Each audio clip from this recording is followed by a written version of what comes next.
So thank you everybody for coming today. Actually, I'll wait on that. For those who are not already aware, I am transgender. I just use the word trans though as shorthand. I'm super open about it. Not everyone is, but I'm really open about it. I have done speaking engagements at community groups and schools to teach about this stuff.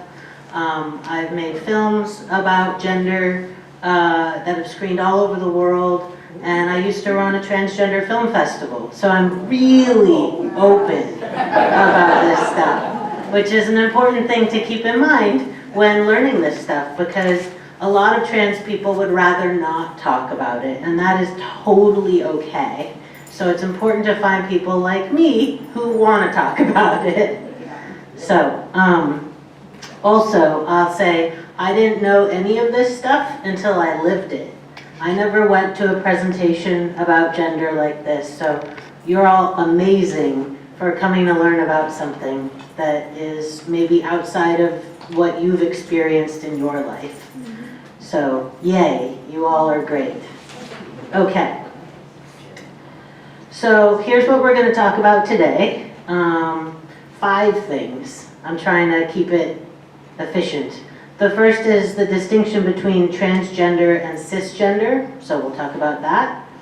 Then we're going to talk about what I call the 4 distinctions, which are on your gender Gumby. Those are the 4 lines that go across, and we'll talk about what each of those means and how they actually are separate from each other, distinct things.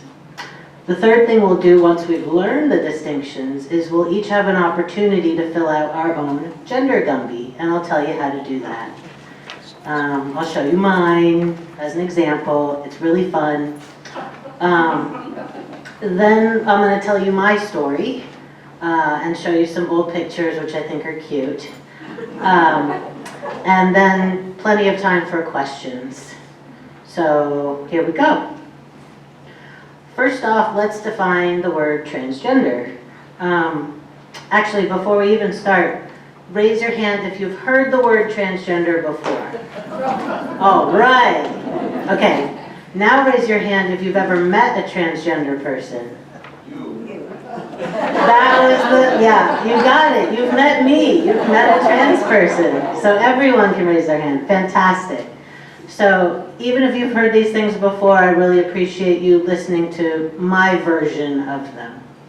So transgender means someone who does not identify with the sex they were assigned at birth. And we use the term assigned at birth for what the doctors declare when someone is born based on external body parts and very quick deciding one or the other. And for most people, that totally works. But for some people, it doesn't. And so that's why we make this particular distinction and say sex assigned at birth, what the doctor thought initially. The prefix trans comes from Latin, meaning on the other side of or beyond. And so you can think of it as moving from one gender to another gender. Transition, transgender, trans. It's also an umbrella term, and we'll talk about all the different words that keep coming into the language and continue to evolve. But in general, transgender encompasses all the words that describe people who do not identify with the sex they were assigned at birth. And that can look like a lot of different things, and language is pretty cool. As a side note, approximately 2.8 million people ages 13 plus identify as transgender. And 75% of those people are under the age of 35, which is super interesting. Okay, so that's transgender. Then cisgender. So cisgender is someone who does identify with the sex they were assigned at birth. Why do we have a term for that? So that we don't use the word normal. So you don't say transgender people and normal people, because that is very hurtful. I think I'm pretty normal. I also am transgender. So it levels the playing field. And the prefix prefix cis comes from Latin, meaning on this side. So in this case, it means staying with the gender that you were assigned at birth. And you can look at the little footprints. It's like cis is comfortable with what they were assigned, and trans is stepping someplace else. And I remember when I first learned the word cisgender, my dad said, "Of course that's the word." And I said, "Why?" And he's a scientist and he gets these things. And he said, "Well, that's what it means." And so that was pretty cool. So transgender versus cisgender. Yes? Would you give those the percentages again? Yeah. Transgender. Do you mean the 2.8 million thing? Yeah. Yeah. Approximately 2.8 million people over the age of 13 and under the age of 35 identify as transgender, is like the way of messing that a little bit. 75% are under the age of 35. So that's a lot of people, and it's a lot of young people. And that's also something we can talk about that's really interesting. Good question. Okay, so we've defined those two. On to the next point, the 4 distinctions. So if you look at a person, or this drawing of a person, the way that we think about different ways that they identify or different ways that their body is by these 4 distinctions. And we'll talk about each one. The first is gender identity, so it's pointing at their head, and we'll talk more, but it's about how you feel about who you are. The second is gender presentation, so you'll see it encompasses the whole person. And gender presentation is how we present ourselves to the world, through our clothing, our haircut, various things like that, things we can control. The third distinction is sex, so sex meaning our physical body, what we have to work with, and that also encompasses this whole person, but technically they should be naked, but I'm not drawing a naked person. And the last one is sexual orientation, and that's pointing at the heart, because that's about who we're attracted to, who we fall in love with, who we're with romantically. And these 4 things tend to get a little confused, and it's really helpful to break them down into each one. So, first off, we have gender identity with the arrow pointing at the head. So it's how you feel about who you are. It's an innate sense of self. And for most people, woman, man, boy, girl, male, female, works fine. And those people would be cisgender. And for other people, there's a whole mess of words. I wrote a lot of them, and I don't necessarily need to define all of them, but I'm happy to. More importantly, I think it's interesting that language continues to evolve. And when I first started using terms, they were different than the terms that the youth use now. Like at the high school, they'd probably be like, "What is that?" And they would probably teach me 5 terms that I didn't know. So there's lots of ways that human beings try to understand ourselves, try to categorize ourselves, label ourselves in a way to understand who we are. Let's see. Okay, 2 examples that I learned. Bi-gender, so bi meaning 2. Bi-gender means that you identify as both male and female. Some people feel that way. Or androgynous is more of a blended gender. There's all these little details, but they fall under the umbrella of transgender. Would it be helpful? Do you want me to define any of these at this point, or just kind of keep it? Okay, I'm gonna keep going, but I'm happy to come back.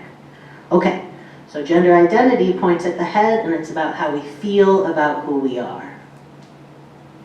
The second thing, gender presentation, how you express your gender externally to indicate to others how to gender you.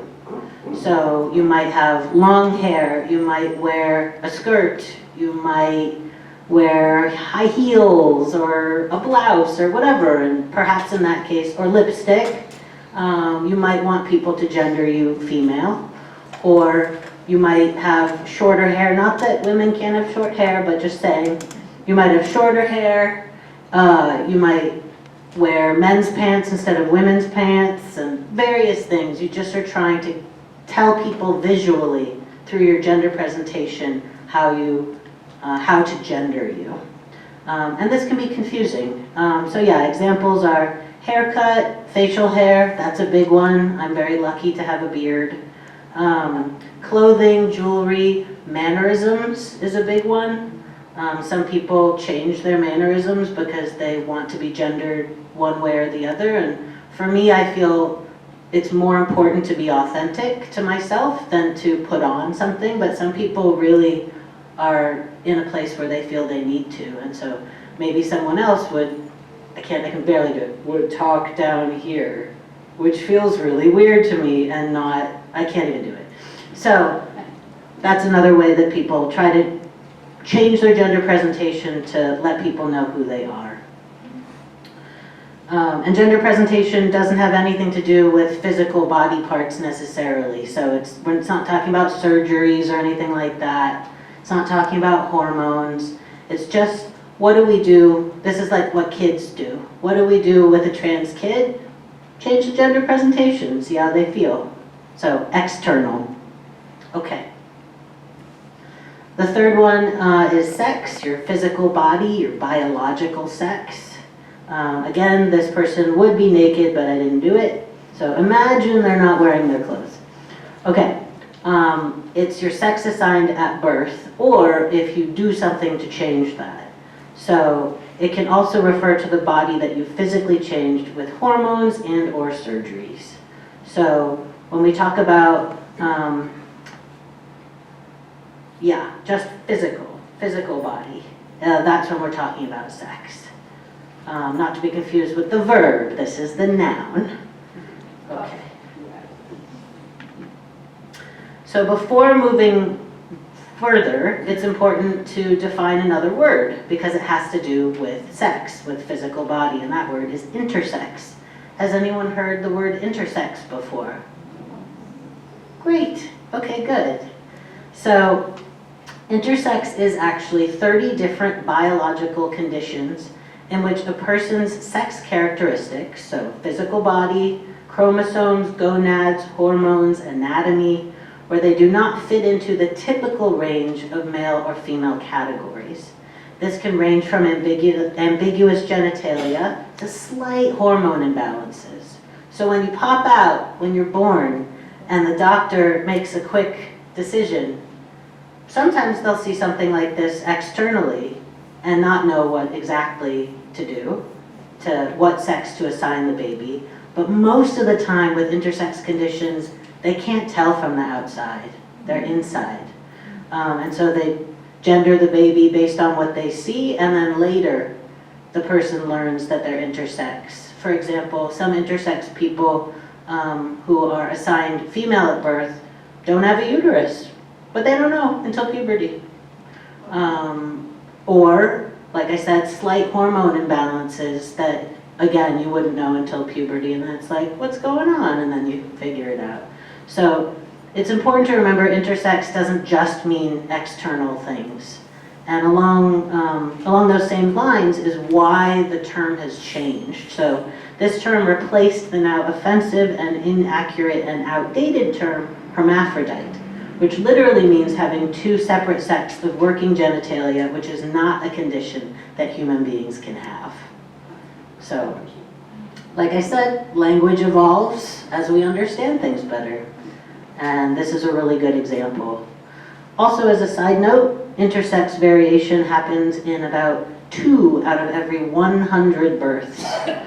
This is about the same number as people with red hair. So actually, it's super common, but it's not talked about. And a lot of the times it's totally invisible and people don't know until later. So that's why I bring up intersex at this moment, because we're talking about physical body. Okay. And the last distinction is sexual orientation. So pointing at the heart. Who are you attracted to? What genders are you attracted to romantically? Sexual orientation is the L, the G, the B, and the Q. Notice there's no T, because T is transgender and that's gender.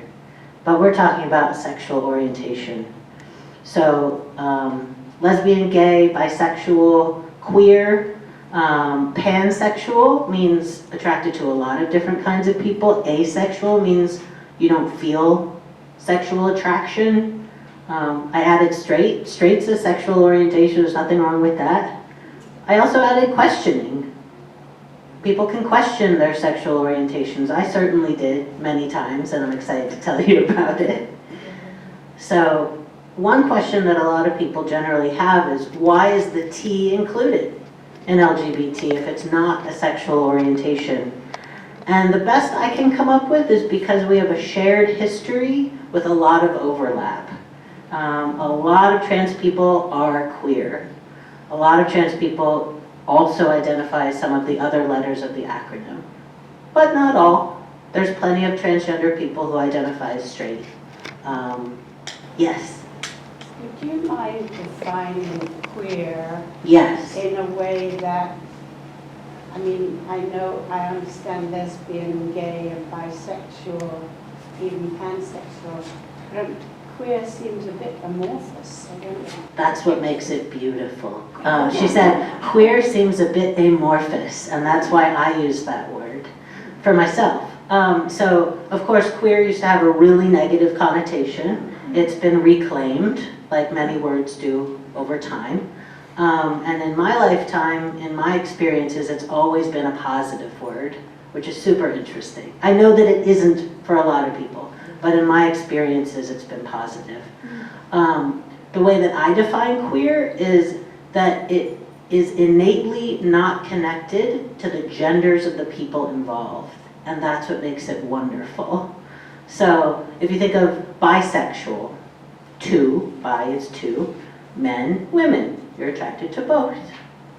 Or if you think of lesbian, a woman who's attracted to other women, we have to use gendered terms to define the people in order to define the term. And for someone like me, who thinks a lot about gender and would rather gender be a lot more fluid for everyone, the word queer feels great because it doesn't use genders of people involved. It also is shorthand for gay. Shorthand, it's got more letters, whatever. It also is a term that a lot of people use instead of the word gay. And gay in that case meaning, in general, not just men who are attracted to other men. Queer also has a connotation of political activism and outside the box and it's like a political identity for a lot of people. For me, maybe a little, but for me, mostly I like it because of not gendering anybody. Yeah. It's a little nuanced. Yeah. Okay. So that is this one. Let me just make sure I didn't miss anything. Great. Okay. So here's a little quiz for you. What are the 4 distinctions? As a hint, they are written on your gender Gumby, but they don't tell you which ones they are. That you just get the words on your gender Gumby. So what would be the term up here, number 1, that defines how we feel about who we are in our minds? Gender identity. Gender identity. Yes! Gold star. Okay. What would be the second term, meaning how we present ourselves to the world externally through clothing and things like that? Gender presentation. You're so smart. I knew you were. Number 3 is the whole body but naked. What we have to work with, our physical body. Our sex, yes. And the 4th is pointing at the heart. This is how, who we're attracted to. What is this one? You're the best. Okay, wonderful. So, now is the time to talk about Gender Gumby. So Gender Gumby is an exercise that I learned about at a transgender conference many years ago. I used to go to conferences all the time. I was really into this topic. I still am, but even more. And it's an opportunity to reflect. You don't have to share it with anyone. You can if you want to. But it's an opportunity to think about those 4 distinctions for yourself. And it's also an opportunity to level the playing field again, because not just transgender people have assigned sex and gender identity and presentation and so on. So do cisgender people. Everyone has all of these things. And I think as a trans person, I'm really lucky to have done a lot of self-work thinking about all these things for myself. But this is a cool opportunity to think, hey, where do I fit on this? Another interesting thing about gender Gumby is they can change over time. I've had a couple different gender Gumbies over the years, and I wanted to just share with you my one currently. I'm open to it changing, but I doubt it's going to change anymore, but it's okay if it does. So, can you see the maps? Yeah. Okay, so my assigned sex at birth was female. I was born, the doctor took a look and said, girl. And then there were a lot of expectations put on me based on that moment. Then my gender identity, it's kind of in the middle. I identify as genderqueer or non-binary is what the kids call it these days. It means in the middle, not really male, not really female. I am a human. I have a body that moves through the world. And so for me, whoops, come back. There we go. For me, it's kind of in the middle, but it's a little closer to male. And it's changed over the years quite a lot. My gender presentation, oh, I forgot to say, male on one side, female on the other side, and you draw an X. My gender presentation is very much male at this point in my life. I really like having a beard, even though my chin is so white, so I have to keep it very short, because otherwise all my chin hairs are very white, and everyone can realize actually that I'm not as young as you think. Side note, I'm almost 43. I know. Yeah, so gender presentation, I don't wear feminine clothing, I don't wear whatever, you know, and it's all stereotypes too. Men can have long hair, women can have short hair, whatever. And for me, I just feel most comfortable presenting with like the traditional masculine visual cues. But also if you think about gender presentation as how you move through the world and how you interact with people, I think I'm back in the middle again, because authentically I'm just myself, and I'm not broing it up with anyone, or I don't even know how to do that. Okay, so that's gender presentation, and then the last is sexual orientation, and that has also changed for me a lot over the years. But at this point, I'm pretty firmly in the dating male people side of things. I've dated cisgender men for the last, I don't know, almost 10 years. So that's my gender Gumby. And I encourage you, whether it's during the presentation or later at home, upstairs, or whatever, I encourage you to think about it. It's really an interesting exercise. And it's fun to see that even though we might fit into some categories of expectations around our gender and everything, other things totally not. But that doesn't mean you're transgender. And if you are, come talk to me, and that's okay. But I'm not expecting that necessarily. It's just a good exercise. Like I had my dad do this exercise, because back in the day when I talked about this all the time, he was very curious, and I walked him through it. He said, oh, yeah, I am male. I was assigned male at birth, and I identify as male, so he had 2 X's on the side. His gender presentation is male, so it was over here, and his sexual orientation, he's attracted to women, was over there. And I was like, that's cool, Dad. Yes, Roger. When you say that, you know, recently you dated men, or Cisgender men.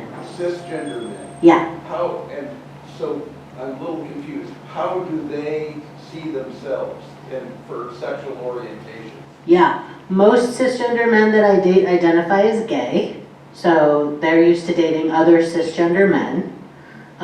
Some of them identify as queer, so again, it just takes that gender thing out of the equation in a wonderful way. And so that means they feel a little more fluid. I've also dated bisexual men. That makes more sense to them. So, yeah, it all depends. So far, no straight men have been interested at this point. I'm open to that. Okay. All right. The last thing I want to make sure we cover before I get to my story. Oh, sorry, Priscilla. Yes. So straight and cisgender, you do the, what's the difference? Oh, so straight is a sexual orientation, so it's that bottom line on the Gumby. It's who they're attracted to. So, and a cisgender man is a gender identity. Okay. They identify with the sex they were assigned at birth. Thank you. Yeah. Good question. I know it's only 4 terms, and you all aced that, but it still gets confusing.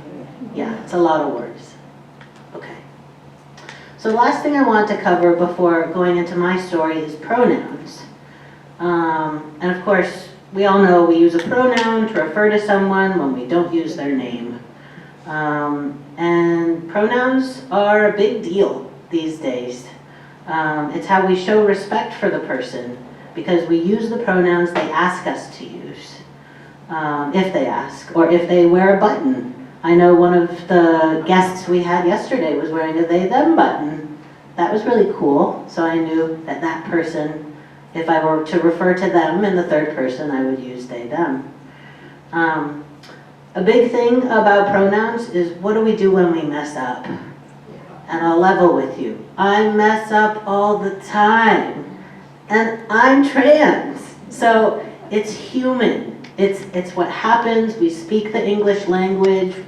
Words formulate, we talk, and we make mistakes. And the best thing to do when you make a mistake is say, oops. Sorry. Say it again with the right pronoun and keep it moving. Instead of dwelling on it or talking about how hard it is for you personally. Hi. Okay. Or talking about how hard it is for you to learn it. The best thing to do for that person is to make less of an issue about it. Say, oops. This is what I meant to say, and then keep going. Because trans people are people. It's one aspect of who we are, but it's by no means the only thing that defines us. And dwelling on things like pronouns or confusion feels like defining us by just one thing. And if you have more questions, probably best not to ask that person, and probably best to ask someone like me. Or books, there's documentaries, there's wonderful resources that I can point you towards. I should have made a handout, and I didn't, but I can. So, I also wanted to mention, did you know that we all use the pronoun they to refer to one person already? Yeah. Never. When you don't know the person, maybe you can't tell who they are. I just said it right then. You can't tell who they are. You just say, oh, they said they'd call when they're done. And it's not that big a deal. My brother's an English professor. He thinks it's a big deal. And I totally get that, but it's also nice to respect people as best we can. Out of a point of interest, there are other pronouns other than he, she, and they. And they tend to only really be used within very certain circles. I've known one person who've used gender-neutral pronouns. They're Z and here. Z instead of she or he, and here instead of him or her. But as of this point, they haven't really taken off. But if you see them on a button or someone says them, at least you'll know, oh, they mean gender-neutral pronouns. But generally, he, she, and they are the ones we do. Okay. Okay, so before I get to my story, are there any questions at this point? Yes? I'm not totally sure when you use Oh, sure. Used to always refer to everyone. Yes. So the question was when, I'm not totally sure when to use they. And so I use they for people when I don't know if they identify as male or female, if they're kind of androgynous, until I get a chance to ask them or until they tell me. So, I don't know, maybe a server upstairs. There's lots of youths upstairs. I can't keep track of all of them, but maybe there's a server who's more androgynous, and that would be a great opportunity to use they for that person, and then ask, what pronouns do you use? Oh, and this is a great opportunity to also say, there was a term for a while called preferred pronouns, but now we just say pronouns. It's not that we prefer you use them, they are the words that we use. So it's a little distinction saying, not if you would like to use this, but please use this when referring to me. Yeah. So on Zoom, you have the option to put pronouns. Yes. Right? And a lot of people do, but sometimes I say, I don't want to do that. Am I offending somebody when I don't put my pronouns down? I don't think it's offending. Could everyone hear? Should I repeat? Okay. He was saying that and sometimes on Zoom, you can put your name and your pronouns. But what if you don't feel like putting your pronouns? Is that offensive? I'd say in general, no. It's not offensive, but it's inclusive to put them. So also depending on who you're talking to, who's on the Zoom call. But I would say the more we do it, the more normalized it becomes, and the less it's on trans people, again, umbrella, lots of different identities. The less it's on people like me to put them in our signatures or on our buttons. Because if we all have pronouns that we're saying we'd like people to use, then it levels the playing field again. Yeah. It's just inclusive. Yes, Al? I got drilled in English language pretty carefully, Mrs. Gemmel in 8th grade. Yes. And in a context where there's a paragraph perhaps, and there's a singular person, and pretty soon they're talking about they, it really kind of shakes me.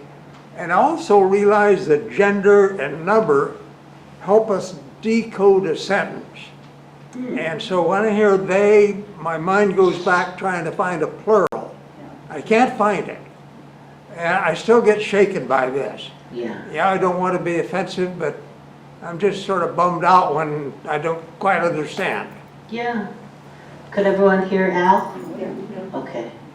Yeah, so I guess my response to that would be, and again, thank you for asking that in this way and for sharing that, because I want this to be a safe space to ask questions that you're worried might be offensive, because I'm the safe person to talk to. I would say your discomfort is less important than the other person's authenticity. And that's a point that I've talked to my brother, the English professor, about a lot. Yeah, a lot. And he disagrees, and I just say, well, I want to respect people. Yes, Al? I don't find this in a personal conversation. It's in a paragraph that may be about a third person out there somewhere. Yeah. It's just a matter of decoding the sentence, Yeah. not trying to protect or offend somebody. Yeah. Language. It's weird. English is weird. We already knew that, right? It's like, here's the rules, except for this time and that time. We should make up a rhyming jingle about they, and then it'll be fine. It can go with except after C. Okay. All right. On to the fun stuff. So these are pictures of me. So my story is I have been every letter of the acronym. It's been a long journey to try to find the most authentic way of being. And so I'm here to tell you that story. So in childhood, I was a tomboy. I have an older brother. He's 8 years older than I am. I looked up to him and I wore his hand-me-downs. Even if my mom would rather I wore something else, no, I'm wearing his clothes. So they were also too big. But I was what people would consider a tomboy, which I would like to look up the history of that word, actually. Does anyone know the history of that term? Yeah, I gotta look that up. And that's socially acceptable. It's socially acceptable for a girl to be called a tomboy and do boy things and whatever. Oh, yes, Priscilla. It wasn't to my mother. Oh, okay. So again, place and time, generationally. You're saying for you or for her? She was not comfortable with me being a tomboy. Got it, got it. Well, I feel very grateful that it was okay in my family to be a tomboy. Yes. You know, I don't think it goes both ways, because I think No. in general, it's okay for women to wear men's clothes and shirts. It's not so okay for shirts. And I don't think there's another term that's the equivalent of tomboy. Correct. A boy that prefers clothes. You are so right, and you beat me to it, but it's in my notes. So yes, it is in our culture at this time not okay for boys to be tom girls. I don't know what to call it. Sally girls? I don't know. And that's really sad, and I don't have a good answer for it. But I only know the bad word, which is sissy, and that's not a good word. Yeah, it's not good words. And what does that mean about our culture on a deeper level is something I don't have time to get into, but I'm super interested in. And again, I'm really grateful to have had the experience I've had, and it's been okay. But yeah, for sure, tomboy. Yes. Who's in the picture on the lower right? Whoa, that's how you knock over your water bottle.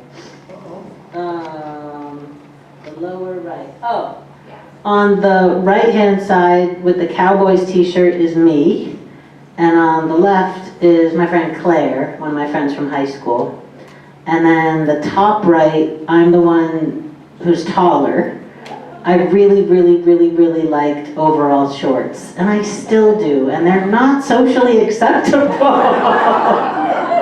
And it's frustrating because they're wonderful. Yeah, that's my closest friend since I was 6. Her name's Emma, standing next to me in that picture. Come on, go away. Ha! Okay, great. Yeah, let me see if I was going to say something else. Oh, yeah. Okay, so I was a tomboy, and I also was straight. I was assigned female at birth, and I was attracted to boys, so that made me straight. I didn't do anything about it. I was way too shy. I had pining crushes that I would write about in my diary.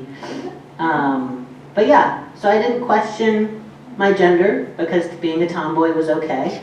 And I didn't question my sexuality because I was straight. And that was totally fine through all of high school. Then I went to college and things got confusing. Okay, so I want to stay on track. All right, so I went to Smith College, and Smith College is a women's college. It's in Massachusetts, and it's a wonderful place, and I had a very good time. Smith College has a lot of queer women, a lot of lesbians, a lot of bisexual people, and these days a lot of transgender men also go to Smith, and actually these days transgender women can also go to Smith. But when I was there, they hadn't let women in, transgender women in yet. And I had never known about female masculinity. I had no idea. I just thought boys look one way, girls look the other, but I'm like, whatever, I'm a tomboy. And I would look around, and I thought everyone was a boy because they were masculine presenting women. And I was so attracted to them, and then immediately confused. So I was questioning. That's one of the Q's. Q for queer and Q for questioning. I was questioning for about a year and a half. I was very confused. People thought that I was gay already because I dressed in a masculine way, and I always had. And I kept saying, no, I'm straight. And they said, okay. time. Okay, so then in my sophomore year, in my sophomore year I came out as bisexual. So again, bi meaning two. I said, well, yeah, sure, I'm attracted to boys, I always have been, but I'm also attracted to girls. And I kept saying, not all boys and not all girls, because then I worried everyone would think I was attracted to everyone, which is not actually something people think. And that's when I came out to my parents. I wrote them a letter because I was really nervous, even though we're so close. And I sat them down and I read them the letter out loud, and they were like, okay, what do you want for dinner? Like, it was so not a big deal. I'm so lucky.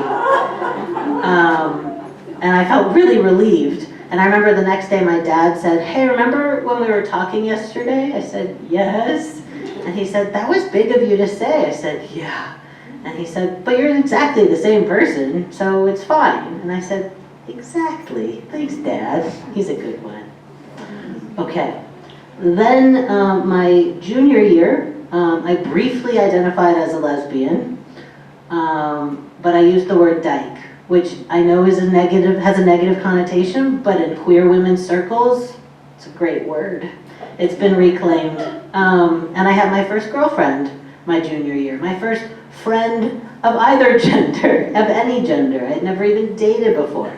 It was so exciting and new and fun. And by senior year, I had settled on the word queer. Again, because it's more general and it's not defined by the genders of the people, and it meant I could still be attracted to cisgender boys if they ever existed again, because they didn't exist at my school. And it turns out they did still exist, and they had gotten a lot taller since high school. And that was confusing. So after college, I lived in the San Francisco Bay Area. That's the red hair picture. I lived there for 11 years, and that was another very safe place to continue exploring all of these things. And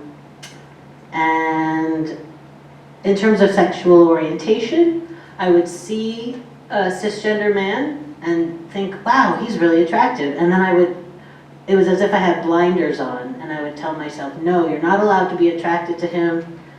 You're only allowed to be with certain people. That's not allowed. And it took me a long time to let that go. I had chosen a label and I was white knuckling it, and I had to just let it go. That took quite a long time, 11 years. Okay. And after the first couple years of living in the Bay Area, I heard the word genderqueer. And that's a term that actually the youth doesn't use anymore. Now they say non-binary. But it means in the middle. It means not identifying as male, not identifying as female. And that was so exciting to have a word, to the point where I realized I didn't have to use my old name that I didn't like, that I always hated, that I always wanted to change, but I felt like I didn't have a good enough reason. I make rules for myself, it's very annoying. So I decided on the name Sam, and when I told my dad, and my mom, but when I told my dad specifically, I said, hey, guess what? Oh, I missed something. My dad asked me maybe 6 months before I changed my name to Sam, how I identified in terms of my gender. He didn't use those words, but that was what he was asking. And I said, well, I'm a girl, but I'm really not a girl. But I'm not a boy, but I'm kind of a boy. He said, yeah, what is that? I said, I don't know. And then he said, what do you want for dinner? And then when I learned the word genderqueer and decided on Sam, I went back. I said, Dad, there's a word for this. And he said, that is so cool. What do you want for dinner? Not nonplussed. Is that the term? Yeah. No big deal. Really, really good people. Yeah. So that's the word genderqueer on the list. Then in my late 20s, I learned a lot about transgender people. I was making films, I was watching films, I watched a lot of YouTube, which at the time people did a lot of video diaries on YouTube, and there were a lot of trans people making video diaries. And again, I questioned what felt right for me. I also learned 2 other really important things that helped me understand myself. One was the difference between gender identity and gender presentation, which we know, how we feel about who we are versus what's on the outside. And I learned about the traditional trans narrative and the non-traditional trans narrative. The traditional trans narrative is someone has known that they are not their sex that they were assigned at birth since forever. They knew it as a tiny kid. As soon as they could access language, they told people. As soon as they could access different gender presentation things like a different haircut or clothing, they did, and so on, and they've always known. Also, most of the time, the traditional trans narrative is a binary gender identification. So a person who is assigned female at birth knows that they're a boy. Or vice versa, a person who is assigned male at birth knows that they're a girl. I just used they again. Anyway, except after C, it's fine. And so, yeah, the traditional trans narrative is knowing since forever and usually having a binary identification, the opposite one. The non-traditional trans narrative is me, and it exists, and so I felt so happy to learn it, and it means anyone at any age, at any point in their life, is allowed to examine these 4 things about themselves, the 4 distinctions, and experiment and just find what feels authentic to them, and to live as their most authentic self in whatever that looks like. And when I learned that, I was like, okay, this is great, now I have permission. And eventually for me, the deciding factor in physically transitioning was a medical, what did I call it? I was diagnosed with an unrelated medical condition, unrelated to gender stuff, that explained years of being sick. I was really sick all the time. I had stomach things and I couldn't figure it out. And it turned out that the solution was to turn off my ovaries. And they used medicine for that for a year, but they're only allowed to do it for a year. And then I said, what should I do? The doctor said, I don't know. And I said, well, I think I know what I'll do. It'll do the same thing as this medicine. It's called testosterone. And she said, that's actually a really good idea, but I don't know how to prescribe it. Do you know where to go? I said, yeah, I'm in San Francisco. I know where to go. And I decided that I valued being healthy over having back hair, which I come from hairy people. It was inevitable. It's based on your genes, what happens to you. So I knew it would happen. But being healthy was more important. So I started my physical transition. I came out as transgender. That was in 2010. A year later, I had top surgery. Top surgery is where you get a flat chest. And the rest is history. And this is 15 years later. And my gender identity, so how I feel on the inside, is still very much genderqueer, non-binary. My gender presentation is still male. That feels comfortable to me. I like my beard. Those who know me, and now all of you, know the distinction. And those who don't know me, it doesn't matter. I also added the term gay at the bottom of this, kind of tongue-in-cheek, specifically meaning men who love other men, because for the last 10 years I've dated cisgender men, and I basically moved through the world as a gay man, even though that is not how I identify, right? That's how I present, it's not how I identify. But to the outside, that's what it looks like, and it tickles me. I just think it's really funny. So there you have it, every letter of the acronym. Like I said, it took me a long time and a lot of self-work to figure it all out. But I'm really grateful to have spent that time and to have had the time to reflect so much. All the labels, all the everything I used to hold on to really tightly, like I said. We like humans categorize, we label, we try to understand things. And for me now, I can hold those a lot looser. I still feel connected to them and they're still important, but it's more my history rather than what I think about all the time in the front of my head. And then, just a couple things before we wrap up. Please remember, like I said, that not all transgender people want to answer questions. Google, though sometimes Google gives you weird things, books, documentaries, and people like me are definitely your tools and your resources. A takeaway to be a good ally, again, is to use the name and the pronouns that the person asks you to use. And if you mess up, oops, sorry, I meant this, and we keep going. Also, a heads up, I'm going to be screening the movie Real Boy, but I fear people will be out of town on Wednesday, November 26th, so I can always show it again. 3 o'clock in here, and this is a film that I associate produced with my friend. It was on PBS, it played all over the place in film festivals, and it's a documentary about a young trans guy who finds a mentor in an older trans guy, and they connect on gender things, of course, but also they're both musicians and they both struggle with addiction. And it's a great way to remember that trans people aren't just one thing. Yes, we're trans, but there's more to us than just that. So with that, are there more questions at this point? Yes, Al? I'm in my 90s, and absolutely none of this was known to me until I was almost through high school.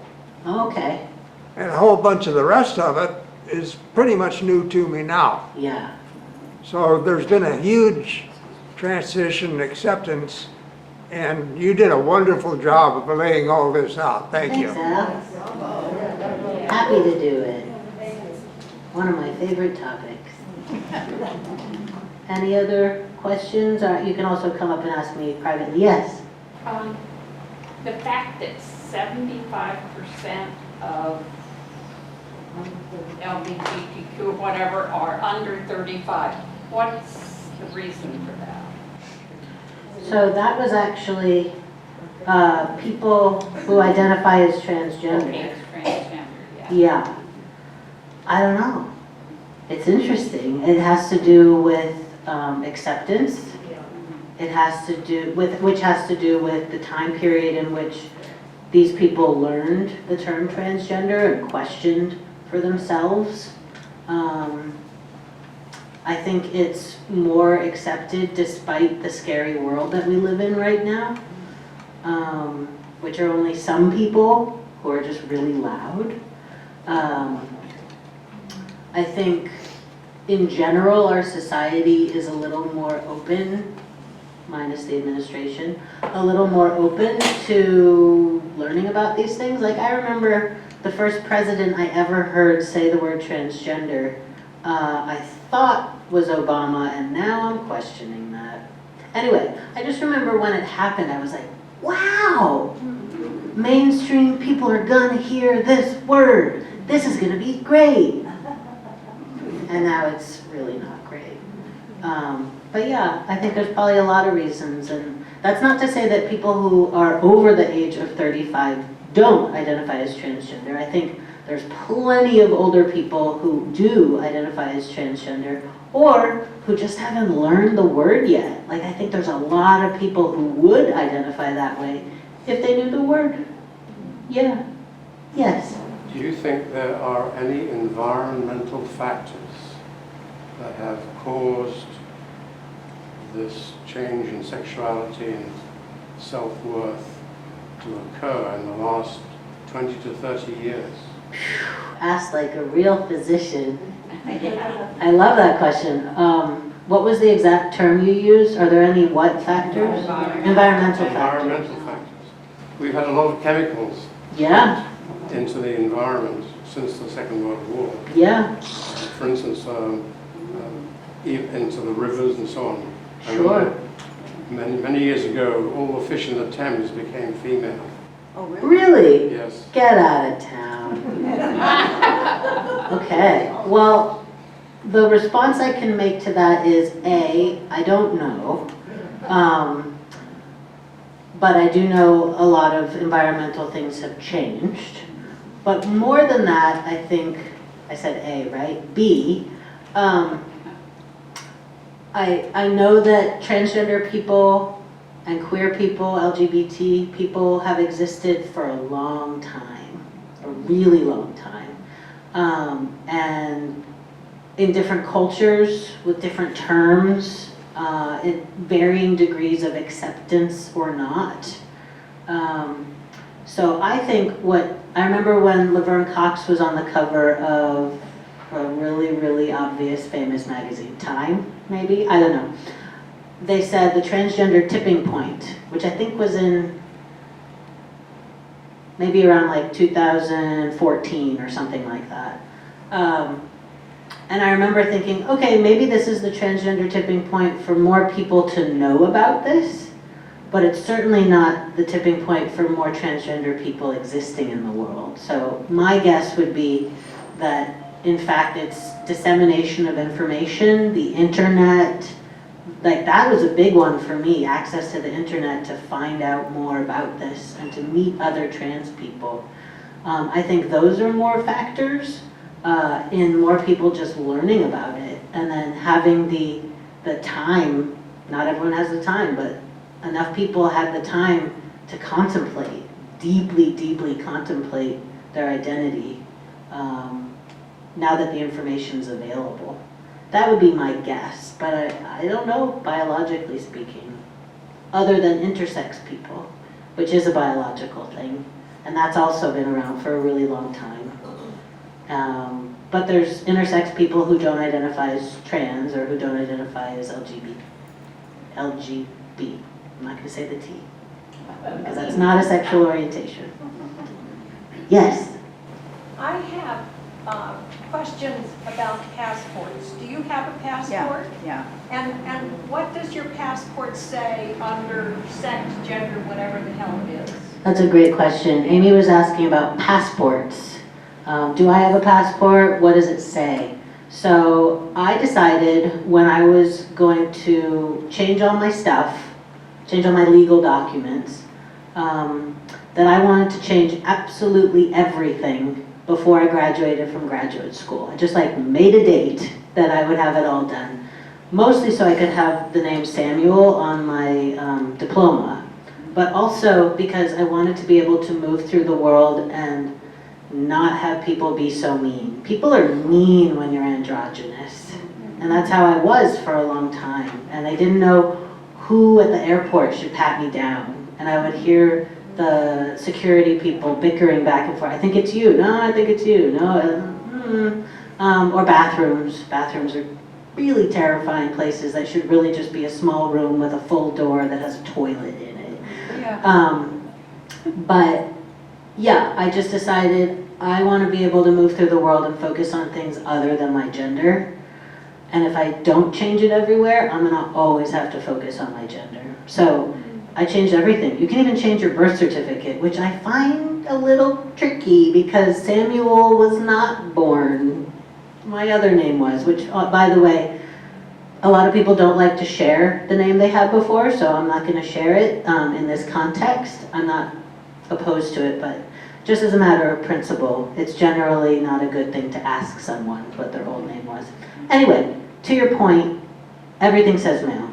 I changed everything, and when I renewed my passport, I happened to renew it in 2022, so it's good until 2032. So I can travel, but I know a lot of people who can't. So you're saying that if you were to present the way you are now with a passport that identified you as having been born as a female, you're going to get all kinds of looks and uncomfortable things,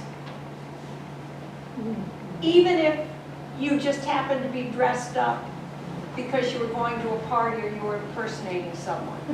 Yeah. I mean, if there's any inconsistency, it gives mean people or ignorant people who are mean, or just mean, opportunities to take advantage of the situation and make a fool out of someone or deny you the access to wherever you want to go. It's a scary world. And people who haven't changed their documents yet can't. And people who have to renew their documents, they're coming back with the wrong gender marker on them. So I just hope that in the next bunch of years, he goes away and then we can fix everything. But that's a bigger conversation. So we've got, I've been thinking about this for quite a while, and it seems to me that our problem is that we have these stereotypes and everything is binary. Yes. The world is black or the world is white. Mhm. You are either male all the way or female all the way. Yeah. And I think most of us are mucking around somewhere here. Mhm. Forget the sex and the physical stuff, in terms of who we are and the way we think. And Yeah. some of us are Barbies and some of us are Kens. It ain't me. I applaud you and other people in your situation who are doing your best to be your authentic self in spite of the rest of us. Yeah. Thank you. You're welcome. I couldn't do anything else. Yes, Jane? Well, I think there's another element in here that I'd like to just bring up, and that is different religions. And sort of, I'm going to generalize here, but I think the more orthodox the religion, the more separate the gender seems to be. They really separate what men and women can do. Their roles become very distant. In fact, in some religions, there's really a lot of separation. You think of very, very orthodox Muslim people. They live separately. They don't, if you're a woman, you cannot interact with anybody who's not a relative or your husband.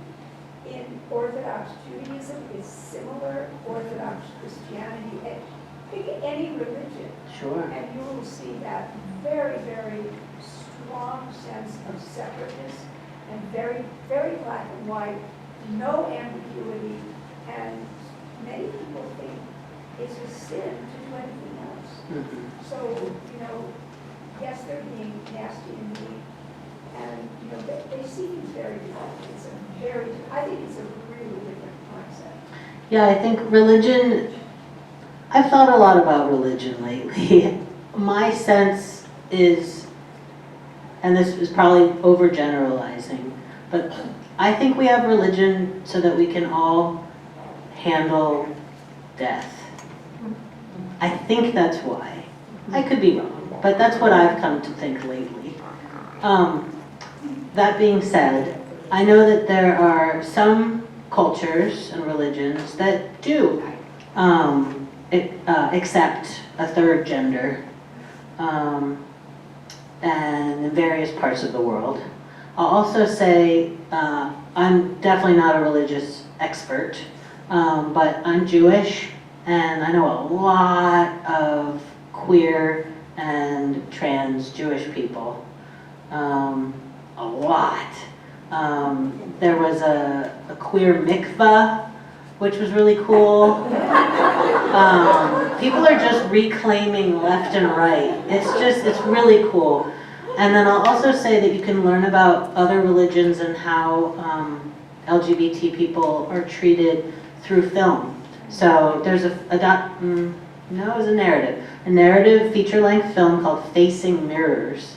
And it was about a trans guy, so assigned female at birth, living as male, in a Muslim country, and how he was able to do what he did. And that was a scripted movie. There's plenty of documentaries too. So, yeah, yes. So I think some time ago I read a piece in the New York Times Magazine about people who regretted their choice and were detransitioning. Sure. And I guess I'm wondering, is that just a right-wing canard, or is that a real phenomenon that you know something about? Yeah, Yeah, so the question was about detransitioning, so people who go through the physical process to change their physical sex and then decide, actually, I don't want to do this.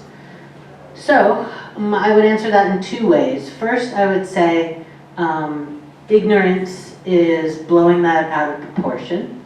I don't know percentages or anything, but from all the people I've ever met, and again, I used to do this work professionally, I'd say I've met one person who has actually gone back and forth a couple times. And I feel for that person.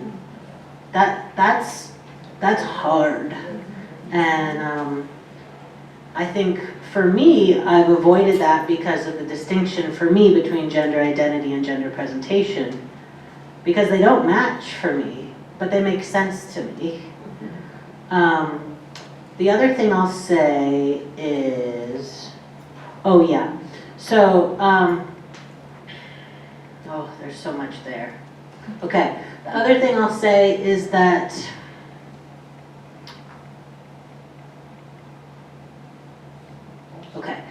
people aren't transgender for fun.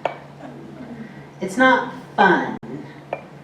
I found a lot of joy through the process of self-discovery and through connecting with other people who have felt the same way and feeling really validated. But it's not fun. I have to give myself a shot once a week for the rest of my life. I'm a human pincushion. I'm good at it now, but I wouldn't say I like that part. So the idea behind the argument of detransitioners, from my perspective, is that people are just doing this because it's a fad, or people are doing this because someone told them they should, or for some reason other than true inside, deep in you, what you know is true for yourself. And I don't know anyone who would do it for any reason other than the deep down one. And if you've done that amount of work, it's not the kind of thing you change your mind about. And like I said, I've met one person who's had a really hard time, but I know thousands of people who are really happy. So, yeah, really good question. Yes? What are your thoughts about the athletic conundrum for The question was, what are my thoughts about the athletic conundrum, like trans women playing girls' sports and things like that?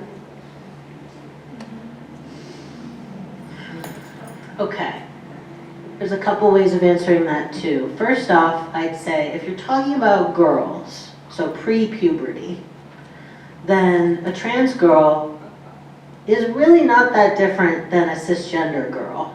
There's no puberty yet. And when you're talking about youth, transition is just about gender presentation.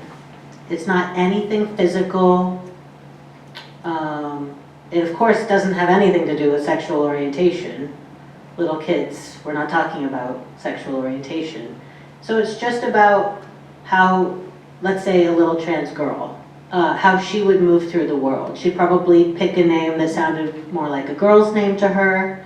She'd probably have different hair, maybe wear different clothes. Besides that, she's just a little kid. So I think little kids playing sports with other little kids is fine. I think that when kids get older, and you're talking about puberty, at our last talk about trans stuff, when we had experts come in, I talked about puberty blockers and things like that. Who was here at that one? Okay, I will recap what I said. So, there's a lot of controversy in the same way as detransitioning that people bring up around trans kids and surgeries and hormones. Trans kids don't get surgery and hormones. They haven't gone through puberty yet. When you go through puberty, or when you're gonna go through, or like you're right there, that's when some kids, I don't know, prepubescent, what are you, 11? maybe 11 or 12, that's when some kids go on puberty blockers. And puberty blockers are a non-permanent, wonderful pause button. And you take this medicine and your body doesn't go through puberty yet. And it gives the child and the parents and the family, because no one transitions just on their own, time to figure out what they want to do. And then when they decide, they go off the blockers, and they either have their, I think they say natal puberty, the one with their biological sex, or they take cross-sex hormones. And then surgeries are down the line in that case. So in terms of a trans girl's ability to do like way better at sports than a cisgender girl, if she has paused her hormones, so she has paused her puberty, she's not getting all the muscles from, from testosterone that she would get if she were going through her biological puberty. And even if she took cross hormones, she's getting estrogen. So it's even more leveling the playing field with other girls, cisgender girls. So I think the issue comes when trans people have already gone through some aspect or amount of time of their puberty, and then they want to play. And I'm just like, I think you should just play. You've seen like cisgender women who are like major Olympian athlete people. They're still women. I think there's so many variations in our bodies anyway. I have really broad shoulders. Does that mean it's not fair if I swim against someone else? So I think people make way bigger deals out of it than they should.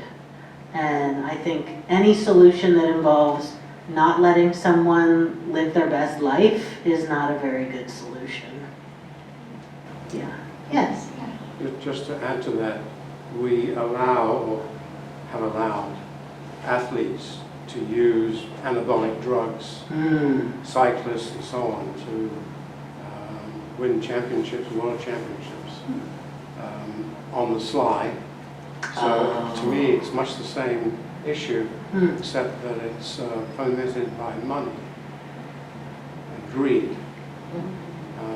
And so it doesn't figure. Yeah. Peter's comment was there are athletes who use like something enhancing, I can't think of what you would call it. Thank you. Performance enhancing kind of drugs and things. That's true. But I don't have anything to do with that.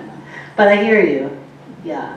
People want to level the playing field as much as possible, and I think that means let everyone play. Thank you. Okay. You're welcome. Thank you so much for coming.